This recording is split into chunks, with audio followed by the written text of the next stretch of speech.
నమస్కారం అండి. నా పేరు Shailaja, wife of K Jitender Reddy, CA of police, Ashwaraopeta. నేను ఎస్సీ మాదిగ కులానికి చెందిన అమ్మాయిని. నాకు నా భర్తకి వివాహమై 9 సంవత్సరాలు అవుతుంది. 2003లో తను నా డిగ్రీ క్లాస్మేట్. 2009లో తను ఎస్ఐగా సెలెక్ట్ అయ్యాడు. 2015లో మేము వివాహం చేసుకున్నాము. మా పెద్దలు కూడా మా వివాహాన్ని అంగీకరించాయి.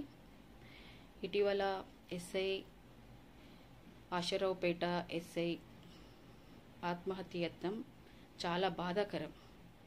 కానీ తన ఆత్మహత్య యత్నానికి నా భర్త సిఐ జితేందర్ రెడ్డికి సంబంధం ఉందని, కులాహంకారంతో తనని దళితుడని దూషించారని చాలా వార్తలు వస్తున్నాయి.